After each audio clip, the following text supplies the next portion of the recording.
परम पूज्युलु परम गुरुदेव नित्यलाभ विष्णु विष्णुपाद परमहंस परिप्राजकाचार्य अष्टोत्तर श्रीमद भक्ति वैभव पुरी गोस्वामी महाराज वारी दिव्य पादमुलो ఈ దాస్ అనంత కోటి దండవత్ ప్రణామం చేస్తూ వారి అహేతు కృపా భిక్ష ప్రార్థన కోరుతున్నాం.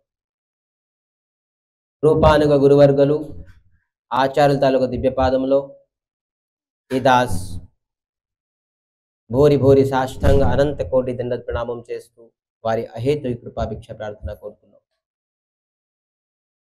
భగవత్ కథా పిపాసు మరియు గురు భ్రాతలందరికీ నా యథాయోగ్యం ప్రణామం చేస్తూ వారి అహేతు కృపా భిక్ష ప్రార్థన కోరుతున్నాం. అఖిల గుణగణి నిధి కరుణాసాగర భక్త వత్సల కల్పతరు దయాసాగర శ్రీ హరి తాలూక మహతి కృప ఈరోజు ఈ త్రిసంధ్యా సమయంలో భగవత్ సన్నిధిలో పుణ్యమైన తిథి మనందరికీ మానవ జన్మలోని సర్వోత్కృష్టమైన ఫలం సత్సంగం లభిస్తుంది. ఇది కేవలం హరి గురు వైష్ణవుల తాలూకా మహతి మహతి మహతి కృప. ఈ కృపాని ఈ ఆశీర్వాదాన్ని మనందరం మనస్ఫూర్తిగా ఈ కథామృతాన్ని ఆస్వాదిస్తూ మనం ఈ ఆశీర్వాదాన్ని సదుపయోగం చేసుకుందామని మరి భగవంతుడి పాద పద్మంలోని యాచన కోరిక. స్టాక్ మార్కెట్ అనుకోండి, షేర్ ట్రేడింగ్ అనుకోండి, అది జస్ట్ మనం డెసిషన్ బట్టి ఆదాయం ఉంటుంది. ఒక క్షణాలని కొన్ని కోట్లు వచ్చేస్తుంది అంటే మొత్తం పోతుంది. అదే విధానంగా ఎవరైతే ఏకాదశి చేపిన వ్యక్తి తన జీవితంలో సంపాదించిన అంత ధర్మము, దానము, పుణ్యము, తీర్థయాత్రలు, నదీ స్నానాలు, భగవంతుల పూజ పునస్కారాలు, హోమము, యజ్ఞము, తపస్య ఏదైతే చేస్తారో అన్నీ నష్టం అయిపోయినాయి. ఒక్కరోజు మనం ఏకాదశి చేయకపోతే. నేను చెప్పుకున్నాను ఇక్కడ రాసిన శ్లోకంలోని పాపాని దేహస్మిన్ తిష్టతే మనోజాత అపి ఆవన్నా ఉపభాష్యతే. ఏ పాపము కొని వాడు పుణ్యం పోయింది, వాడు చేసిన ధర్మం పోయింది, వాడు చేసిన తీర్థయాత్రలన్నీ పోయాయి. సరే పోతే పోయింది, మళ్ళీ సంపాదించుకుంటూ ఉంది. కానీ ఒక చేవని చంపితే, చేవరించి గోహత్య, ఒక బ్రాహ్మణ హత్య చేస్తే ఎంత పాపము. అన్ని రకాల పాపం. ఒక చేవని చంపి ఒక చేవ జీవితం స్టార్ట్ అయ్యి గోహత్య, ఒక గోవుని చంపినట్టు, ఒక బ్రాహ్మణుని చంపినట్టు, బ్రహ్మహత్య, బ్రహ్మాన్ని కూడా చంపడానికి అంటే A to Z. నేను ఎగ్జాంపుల్ చెప్పండి, చేవ నుంచి బ్రహ్మ వరకు హత్య చేస్తే, చంపితే మీకు ఏ పాపం తగులుతుందో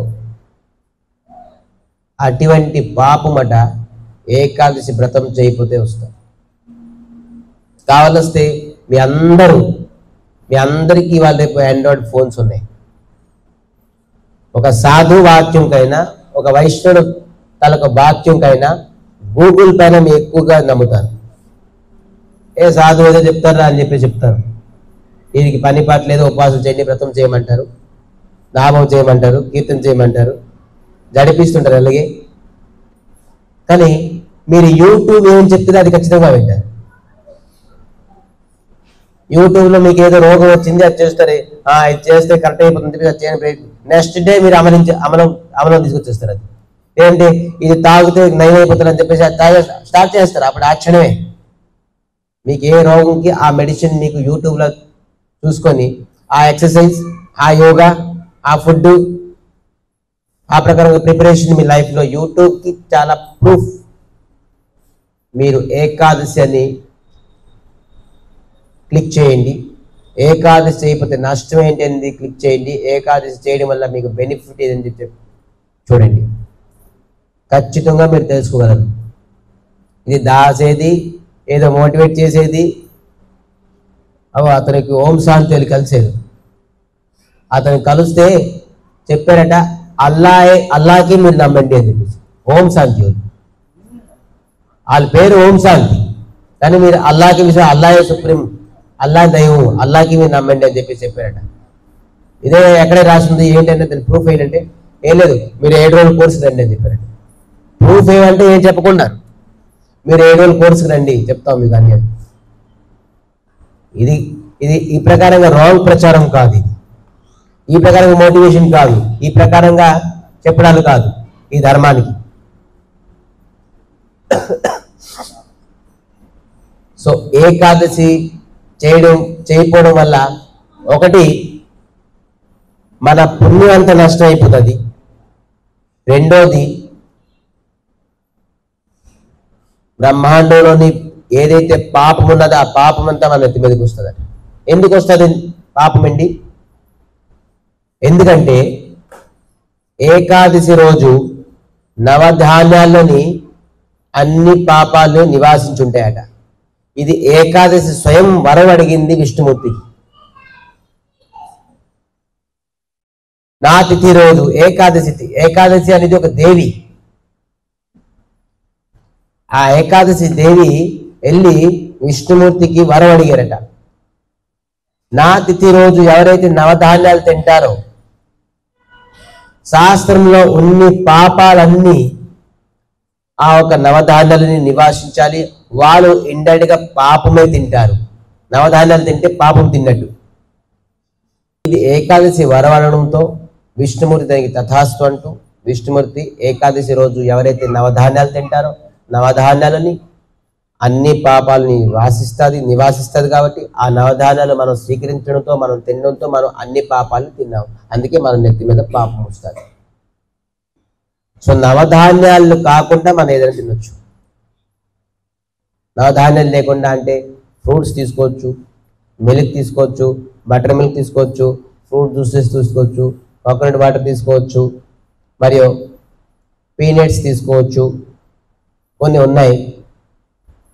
ఒకవేళ తెలియని పక్షంలో రేపు ఎవరైతే ఏకాదశి చేస్తారో ఇక్కడ ఉన్ని కథ విని మీరు కరెక్ట్గా 12:30కి వస్తే మన గుడిలోకి ఏకాదశి ప్రసాదం పెడతారు. దానికి ఫ్రీ ఆఫ్ కాస్ట్, ఏ ప్రకారంగా డబ్బులు తీసుకోరు. ఏకాదశి రోజు వచ్చి రేపు 12:30కి వస్తే మీకు ప్రసాదం ఉచితంగా ఇస్తారు. దాంట్లో ఐటమ్స్ చూడండి ఏ ఉన్నాయి, అవన్నీ తినొచ్చు. సో అవి తింటే మనకి వ్రతం తాలూకా ఫలితం వస్తుంది. రెండోది మనకి కడుపు నిండుతుంది, ఆకలి కూడా ఉండదు మనకి. సో తెలుసుకోవచ్చు ఆ ఏకాదశి రోజులు మనం ఇవి తినాలా అని. మిగతా రోజుల కన్నాను ఏ యూత్ ఆ రోజు అన్నిటికంటే ఎనర్జెటిక్ ఫుడ్. అన్నంలో పప్పులో ఏమున్నది? పీనట్స్లో, బ్రౌన్ నట్స్లోని ఉండేది, కాజు, అవన్నీ చెప్పకూడదు ఇక్కడ. సో అన్నిటికంటే ఎనర్జెటిక్ ఫుడ్ ఏకాదశి, సాత్వికమైన ఫుడ్, రానిక్ ఫుడ్ అట. సో పప్పయ్యాని బాయిల్డ్ చేసి, పప్పయ్యాచో చాలా మెడిసిన్, దానికి ఏమంటారు, దానికి బప్పాయి, దాన్ని అమృత భండ అని అంటారు. అంటే అమృతం అంట అది ఒకటి పప్పయ్య, అది చాలా మెడిసిన్. దాంట్లో బోత్ మెడిసిన్, చాలా మెడిసిన్ ఉంది. అయితే తిండి సంగతి విడిచిపెట్టేసేయండి. సో ఏకాదశి వ్రతం ఎవరైతే చేయడానికి ఇష్టపడుతున్నారో వాళ్ళు 12:30కి వచ్చేసి శ్రీకృష్ణ చైతన్య మఠం గోసేవ ఆశ్రమాన్ని ప్రసాదం స్వీకరించవచ్చు. వాళ్ళ ఏకాదశి వ్రతం కూడా అవుతుంది, ప్రసాదం కూడా తీసుకుంటారు, మరియు అనేక లాభాలు పొందుతారు. వాళ్ళు ఫస్ట్ ఆఫ్ ఆల్ వాళ్ళు చేసిన పుణ్యం సేవ్ చేసుకోగలరు, పాపం కూడా వాళ్ళు రాదు. ఇది అయితే రేపటి ఏకాదశి కామదా ఏకాదశి ధర్మరాజ్ యుధిష్ఠిరుడు శ్రీకృష్ణ పరమాత్మకి అడిగారట,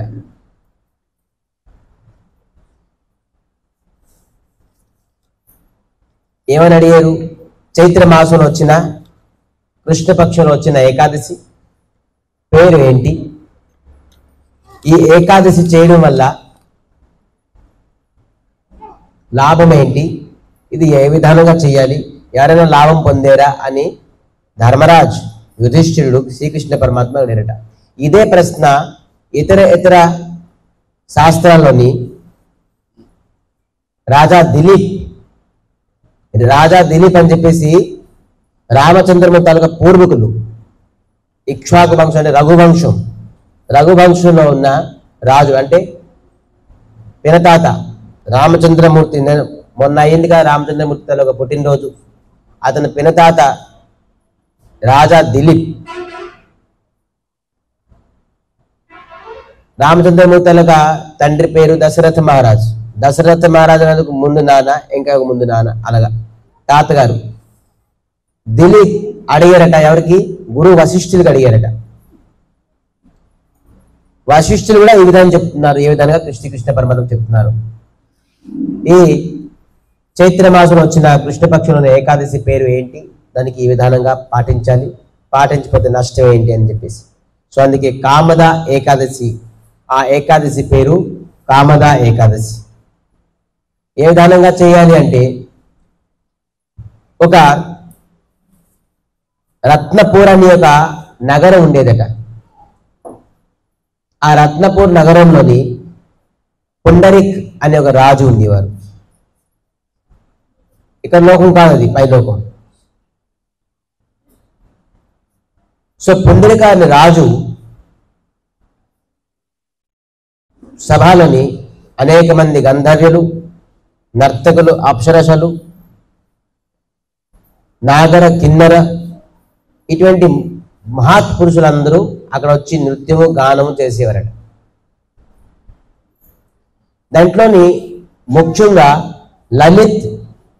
లలిత ఇద్దరు గంధర్వులు కీర్తనలని చాలా నిపుణం, అంటే స్పెషలిస్ట్. లలిత్ అనేది గానంలోని స్పెషలిస్ట్, లలిత అనేది నృత్యంలో స్పెషలిస్ట్. వీళ్ళిద్దరూ భార్యాభర్తలు, లలిత్. కానీ లలిత్ ఎప్పుడైతే పాడుతున్నారో తన భార్య పైన ఎక్కువ ఆసక్తి, తన అందం పైన ఎక్కువ ఆసక్తి. ఆ లలితాన్ని స్మరించి పాడుతుండేవాట.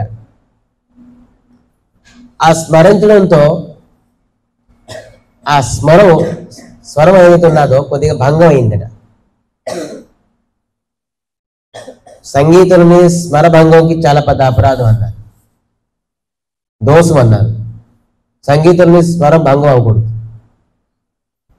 సో వాళ్ళందరూ అక్కడ ఆ సంగీతాన్ని ఆస్వాదించిన వాళ్ళందరూ ఉన్నారు కాబట్టి స్మరభంగం అవడంతో అక్కడ ఉన్న రాజు పుండరిక్ వీరికి శాపం ఇచ్చారట లలిత్కి.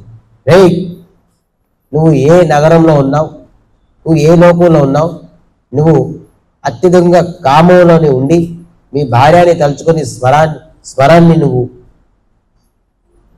తప్పేవు, అందుకే నువ్వు రాక్షసుగా జన్మమవు. నరభక్ష రాక్షసు అట, మామూలు రాక్షసు కాదు, అంటే మనుషుల్ని తినే రాక్షసు. విరాటగా ఎప్పుడైతే శాపం ఇచ్చారో తక్షణ ఆ లలిత్ గంధర్వ్ ఎంత అందమైన వెంటనే రాక్షసు శరీరం తీసుకున్నారట. రాక్షసు శరీరం తీసుకుని మనుషుల్ని ఎతకడానికి వెళ్తున్నారు. ఎందుకు? తినడానికి. రాక్షసులతో ఆకులు ఎక్కువ, దయా లేప ఉంటుంది, దయా ఉండదు. ఇతను రాక్షసుగా పరివర్తన అవడంతో ఈ లలిత చాలా తన భార్య బాధపడ్డారు. భర్త ఎలాగైపోతే ఎవరైనా బాధపడతారు, ఏ భార్య బాధపడదు. సో ఈ లలిత తన వెనకాట్లే వెళ్ళారట. రే భర్త ఎలాగైపోయారు, ఏం చేయాలి. మనసును చూస్తే తినేస్తున్నారట. అతను విరాటమైన స్వరూపమైన రాక్షసుడు. ఇతనికి విముక్తి ఎలా పొందుతుంది? అనేక ఆలోచన చేసినా కూడాను తనకి బోధపడుకుంటుంది. ఆ సమయంలోని వింధ్యా పర్వతం అనే ఒక పర్వతంలోని ఋషి శృంగ అని ఒక ఋషి నిరంతరంగా తపస్సు చేసేవాడు. ఈ లలిత వెళ్ళి ఆ ఋషి శృంగుని అడిగారట, స్వామి నేను గంధర్విక, నా భర్త తాలూకా అధోగతిని చెందుకున్నాను, ఇలాగ పుండరికని రాజు శాపం ఇచ్చేశారు స్వర్గలోకంలో, తన నరభక్షణ రాక్షసుడిగా తయారయ్యాడు, అతనికి నేను ఏ విధానంగా సద్గతిని తీసుకురాగలను, మళ్ళీ యథారూపంగా ఎలా తీసుకురాగలను, నాకు దయచేసి చెప్పండి అని ఆ లలిత ఆ ఋషి శృంగుని అడిగారట. ఆ ఋషి నిత్యం నిరంతరంగా తపస్సు చేస్తూ తాను చెప్పిన వాక్యం, ఎవరైతే చైత్రమాసం వచ్చిన కృష్ణపక్షంలో వచ్చిన ఏకాదశి, కామద ఏకాదశి నియమబద్ధంగా చేస్తారో ఖచ్చితంగా వాళ్ళు అనుకునే కోరికని తీర్చుకోగలరు అని శృంగి ఋషి చెప్పారట. దానితో ఆ చైత్రమాసంలో వచ్చిన ఏకాదశి, ఈ కామద ఏకాదశి ఈ లలిత చాలా నిష్ఠాపూర్వంగా చేశారట. హరిస్మరణంతో ఏ ప్రకారంగా నవధాన్యాలను తీసుకోకుండాను హరిస్మరణంతో తను నిష్ఠాపూర్వకంగా ఏకాదశి చేశారట. ఏకాదశి చేసి ద్వాదశి రోజు ఆ ఏకాదశి వ్రతాన్ని తన భర్తనికి సమర్పించారట. తనకి అధోగతిని చెందిన భర్త లలిత్కి సమర్పించారట. ఏకాదశి వ్రత తనక ఫలితం సమర్పించడం మాత్రే అతను నరభక్షణ రాక్షసుడు మళ్ళీ యథారూపంగా గంధర్వగా తయారయ్యారట. శాస్త్రం ప్రమాణం. సో ఏకాదశి చేయడం వల్ల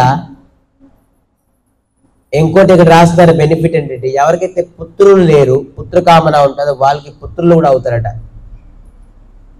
ఒక కాదు అనేక కామనలు, ఒకటి కామన అంటే రాక్షసుడు మనిషిగా పరివర్తన అయ్యాడంటే మనం ఏ కోరిక కోరికపోతే ఏ కోరిక తీరదు.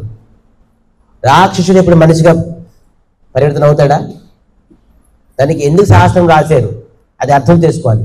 ఒక రాక్షసుడు, నరభక్షణ రాక్షసుడు మనిషిగా తయారయ్యాడు, మనిషిగా చేంజ్ అయ్యాడు, పరివర్తన అయ్యాడు అంటే మనం ఖచ్చితంగా ఏదైనా కోరిక మనం తీర్చుకోగలం ఈ కామద ఏకాదశి వల్ల. అయితే మనలో కూడా రాక్షసుడు ఉన్నాడు కదా, నరభక్షణ రాక్షసుడు, ఇంకా పెద్ద భయంకర రాక్షసుడు. మంచి చెడ్డ ఇంకా ఆలోచించుడు నరభక్షణ రాక్షసుడు, ఎవరికి పడితే వాడు తినేస్తాడు. కానీ ఈ మనిషి తాలూకు రాక్షసుడు ఏ పశువు ఏ పక్షిని చూసినా కూడా తినడానికి, మరియు వాళ్ళు తల్లి కాదు తండ్రి కాదు, ఇవాళ రేపు కొడుకులు తల్లిదండ్రుల తాలూకు చావుకి ముఖ్య కారణం కొడుకులే. వాస్తవంగా చెప్పాలంటే కొడుకు కోడలే. మనసు అశాంతితో పాపం తల్లిదండ్రులు చనిపోతున్నారు, కొడుకు అడగలేదు కోడలు అడగలేదు అని.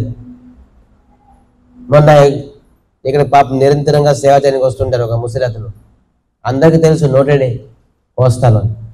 పాపం అతను దుఃఖం విషాద గాథ చెప్పుకున్నారు, గంట సేపు చెప్పారు నాకు దుఃఖం. వాస్తవంగా దుఃఖమే.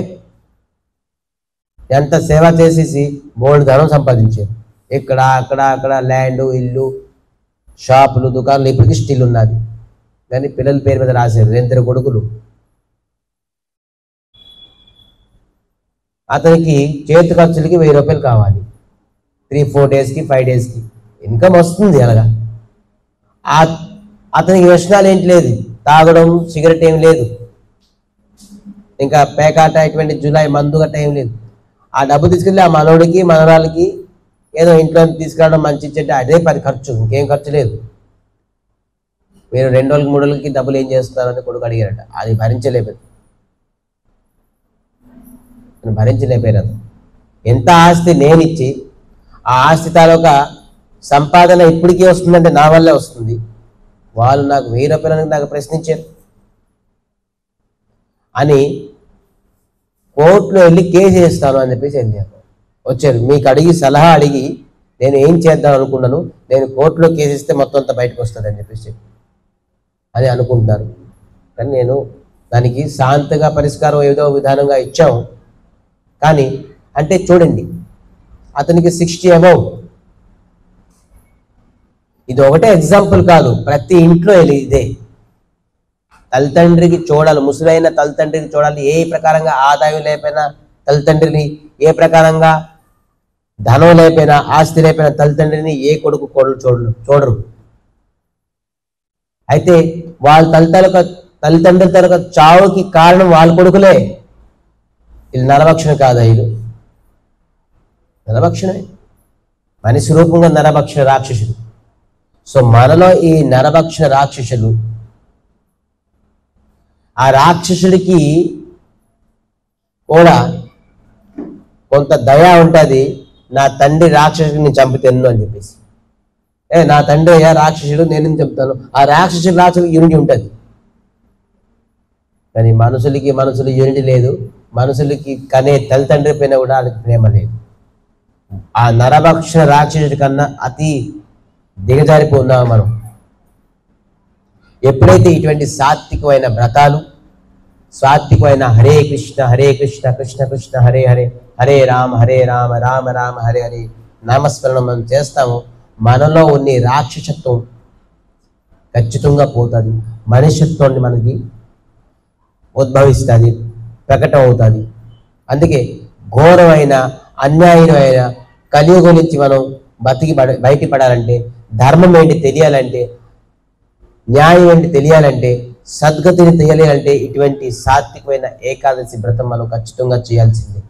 ఎందుకంటే ఒక వ్యక్తి తాలూకా గుణము, ఒక వ్యక్తి తాలూకా ఆలోచన, ఒక వ్యక్తి తాలూకా వ్యవహారికము, నడవడిక అతను చేసిన ధర్మ పని మీద ప్రభావం పడుతుంది. అతను చేసిన ధర్మం వల్ల అతని తాలూకా నడవడిక, ఆలోచన విధానం, వ్యవహారికం, మాట పద్ధతి అన్ని డిపెండ్ అయ్యి. కానీ అతను ధర్మం ఏం చేస్తున్నారు, ఏకాదశి వ్రతం చేయకపోవడం వల్ల అతని జీవితంలోని ఈ ప్రపంచంలో ఉన్ని పాపమంతా అతను చేసే మూట కట్టుకుంటున్నారు. కాబట్టి ఆ పాప మూట కట్టడం వల్ల అతని ఆలోచన పద్ధతి, ఆలోచన వ్యవహారం అన్ని నష్టపోతుంది. పాపం చేసిన వ్యక్తి ఎప్పుడు ధర్మముగా ఆలోచించలేడు. పాపం చేసిన వ్యక్తి అతని తాలూకా ధర్మం ఏంటి తెలుసుకోలేడు, న్యాయం తెలుసుకోలేడు. ఒక పాపాత్ముడు ఎప్పుడు సత్మార్గంలో వెళ్ళలేడు, సత్మార్గానికి రాలేడు.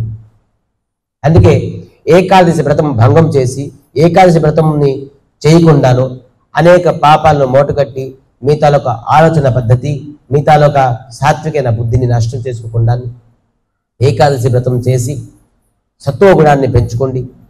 మీ తాలూకా ధర్మం తాలూకా ఆలోచనని పెంచుకోండి.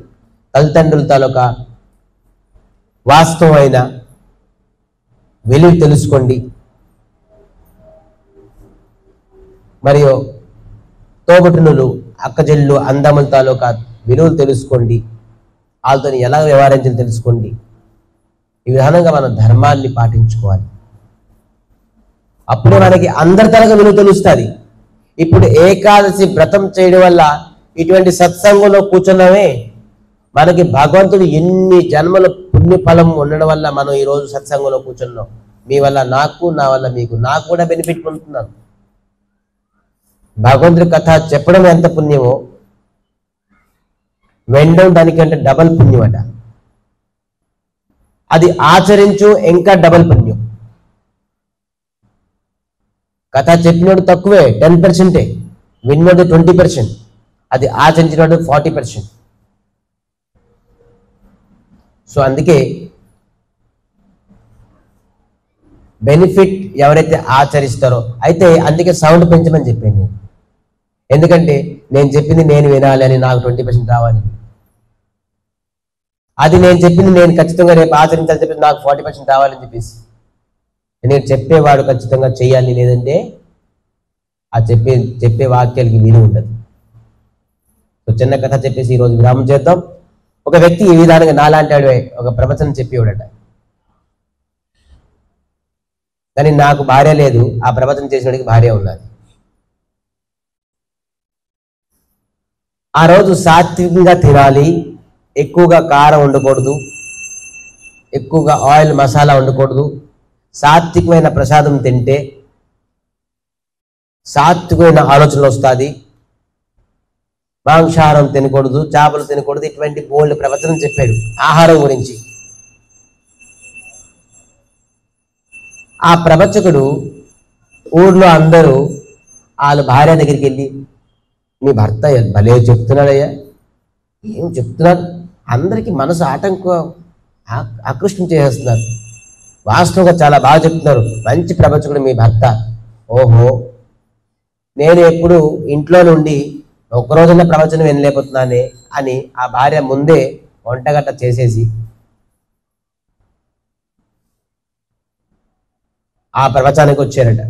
భార్య కూడా వింటుంది. అప్పుడు ఆ రోజు టాపిక్ ఏంటంటే ఆహారం గురించి. ఆహారం గురించి ఎక్కువ ఉప్పు తినకూడదు, ఎక్కువ కారం తినకూడదు, ఎక్కువ నూనె తినకూడదు, సాత్వికమైన ఆహారం, మాంసాలు గట్ట తినకూడదు, ఇది తినకూడదు, బోల్డ్ లిస్ట్ ఇచ్చారట. అందరూ చాలా బాగా విన్నారు. వాహ్ వా వా వా వా వా అని చెప్పేసి వెళ్ళిపోయి ఈవిడ ఆ ప్రవచకుల తాలూకా భార్య గబగబగా వెళ్ళి ఇంటికి వెళ్ళి, అరే నా భర్త ఎంత మంచివాడు, ఎంత ధర్మోపదేశం ఇస్తున్నారు, నేను అర్ధాంగిన ఉండి భార్య అయ్యి అతని తాలూకు మనస్తత్వాన్ని నేను తెలుసుకోలేకపోయాను, ఎప్పుడు కారము ఉప్పు మాంసం ఇవన్నీ వండినవన్నీ పారేశారట. అతను ఏ విధానంగా చెప్పారో ఆ విధానంగా ఉప్పు లేకుండా కారం లేకుండా బాయిల్ చేసి గట్ట ఇవన్నీ మళ్ళీ ప్రిపేర్ చేశారు. ఆ భర్త ప్రవచనం అయిన తర్వాత, ప్రసాదం ఏమో తినడానికి పెట్టు అంటే ఉప్పు లేనిది, కారం లేనిది, మసాలా లేనిది, హాఫ్ బాయిల్డ్ సబ్జీలు అని పెట్టి నోట్లో పెడితే ఇదేంటిది, జబ్బు ఉన్న వాళ్ళలాగా తింటారు, ఇది నేను పేషెంట్ అనుకున్నా, ఏమనుకున్నా, ఇదేంటి తిండి, మీరే కదా స్వామి ప్రవచనంలో ఇవన్నీ చెప్పారు, మీరు ఏ విధంగా చెప్పారో ఆ విధంగా నేను ప్రవచనం. ఇవన్నీ పబ్లిక్ చెప్పడానికి, మన గురించి కాదు చెప్పడానికి, ఇవన్నీ మనం చేస్తే ఎలాగవుతుంది అనేది కాకుండా, చెప్పడమే కాకుండాను చేసి చూపించాలి, అదే ధర్మం. అతనే ప్రవచనం ఇవ్వడానికి అర్హుడు. అతని తాలూకా కథే ఇతర జీవితంలో ప్రభావం పడుతుంది, అది విని ఇతరులు కూడా బాగుపడతారు. అందుకే కేవలం చెప్పడమే కాదు, చేసి కూడా మనం చూపించాలి. అటువంటి సాంప్రదాయం, అటువంటి గురు పరంపర ధర, అటువంటి కృష్ణ కాన్షియస్నెస్ మొత్తం ప్రపంచవ్యాప్తంగా ఈ కృష్ణ భావనామృతం, కృష్ణ భక్తి. మన ఇండియాలో తక్కువ ఏకాదశి చేయడం,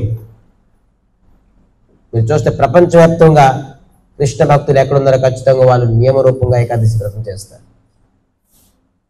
అందుకే మనం కూడా ఏకాదశి, కృష్ణ భక్తులకే ఏకాదశి, ఇంకా ఇతరులకి ఏకాదశి కాదని కాదు, ప్రతి జీవుడికి ఏకాదశి కావాలి. అతను ఏ భక్తుడైనా కానిచ్చాలి, ప్రతి జీవుడికి చెప్పాను కండిషన్. నేను ఇప్పుడు నామం చేసినప్పుడు చెప్పాను, ఏ కండిషన్స్ లేవు. మీరు తిన్న తర్వాత కూడా మీరు చక్కగా నామం చేయొచ్చు, తినేసే నామం చేయొచ్చండి అని అడుగుతారు చాలా మంది. చేయొచ్చు, సాయంత్రం, మధ్యాహ్నం, రాత్రి, పొద్దున్న ఎప్పుడైనా చేయొచ్చు. ఆసనం ఉండి ఆసనం లేకపోయినా పర్లేదు, చైర్ మీద కూర్చొని పర్లేదు, ఏ విధానంగా నామం చేసుకోవచ్చు, దానికి నియమం లేదని చెప్పాను. కానీ ఏకాదశి ఖచ్చితంగా నియమం ఉన్నది. 5 సంవత్సరాలు అబవ్ వ్యక్తి, 90 years బిలో ప్రతి జీవుడు ఏకాదశి చేయవలసిందే. అందుకే మనం ఇటువంటి ఏకాదశి, కామద ఏకాదశి, మన తాలూకా కోరికల్ని తీర్చే ఏకాదశి. అందుకే నేను బంపర్ ప్రైజ్ అని చెప్పాను. ఏకాదశి వ్రతం చేయడం వల్ల మన అనేక కోరికలు స్వామి తీర్చుతారు. ఇది వినడం మాత్రమే అశ్వమేధ యజ్ఞం ఫలితం అంటే, చేయడం మాత్రం మనకి ఏ యజ్ఞం ఫలితం వస్తుంది, ఎన్ని వేల యజ్ఞం ఫలితం వస్తుంది మనకి. సో దీనికి అంతు లేదు. ఏకాదశికి ఫలితం అనేది మీకు కొండంత పాపం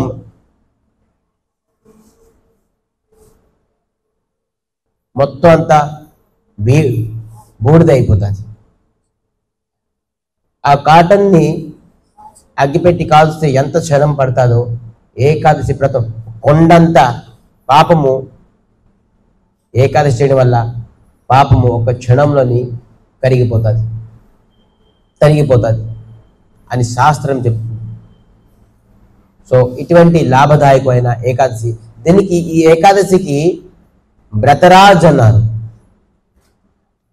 మన శాస్త్రంలో ఎన్ని వ్రతాలు ఉన్నాయో, ఎన్ని ఉపవాసాలు ఉన్నాయో అన్నిటికంట రాజు, వ్రతంలో రాజు ఏకాదశి, వ్రతరాజు అని చెప్పారు.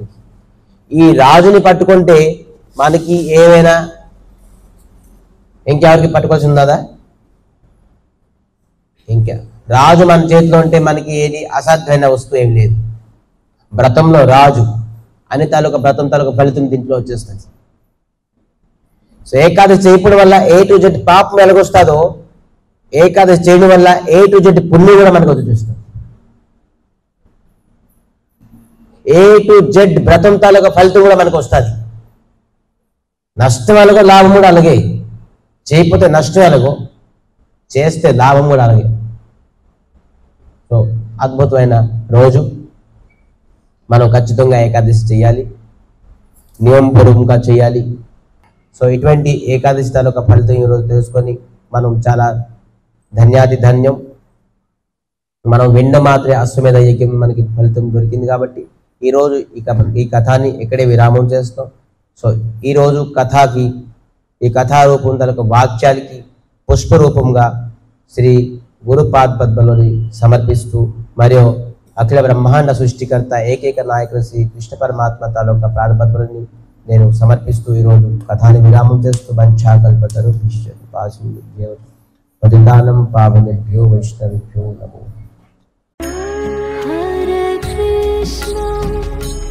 హరే కృష్ణ కృష్ణ కృష్ణ హరే హరే హరే రామ.